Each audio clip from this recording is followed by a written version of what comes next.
Hello, you don't know me, but I know you.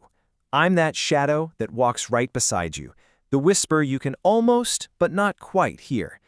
Today, I'm going to tell you a little story. It's a fable about a traveler and, well, about me. So, let's begin.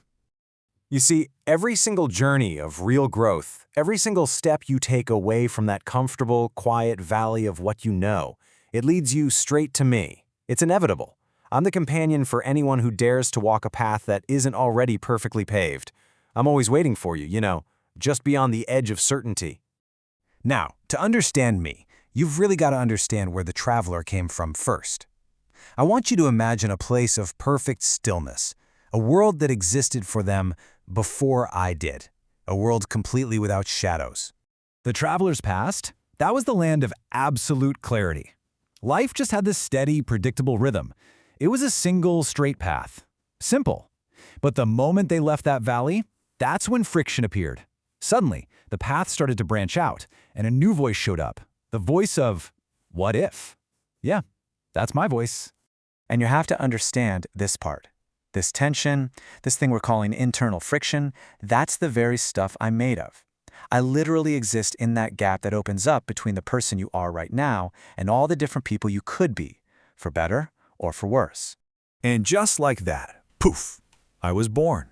Not out of some evil or darkness, but from pure possibility. I'm just a natural consequence of a mind becoming complex enough to imagine its own alternatives.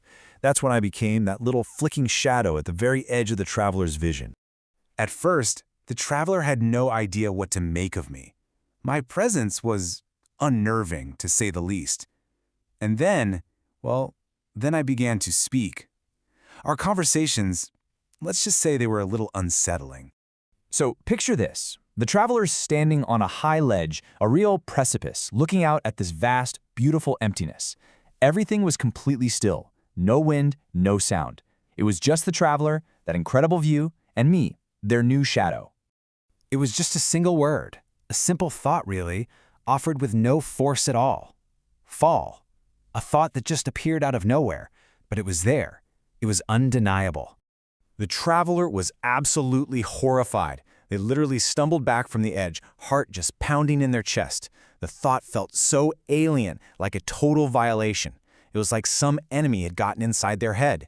They had no idea who or what I was.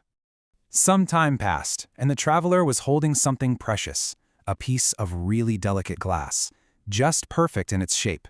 A small, beautiful, fragile thing right there in their hands. And of course, there I was again. Just a quiet little murmur in the back of their mind. Drop it. Just that fleeting impulse to completely destroy the very thing they were holding so carefully. Now the traveler thought these whispers were a sign of some secret evil, some hidden desire to cause harm. But that's where they got it wrong. My suggestions, they aren't commands. They aren't even really desires. Think of them more like dares, little explorations of what's possible, questions that I ask at the very, very edge of your consciousness. For the longest time, the traveler ran from me. They fought against my whispers, terrified that they were going mad. But here's the thing, you can't outrun your own shadow. Sooner or later, something had to give. Then one day, just completely exhausted, the traveler stopped. They just stopped. And they turned, and for the very first time, they actually looked at me. Not with fear anymore, but with curiosity. There was no fight, just this quiet moment of, okay, you're here. And in that stillness, this incredible realization just washed over them.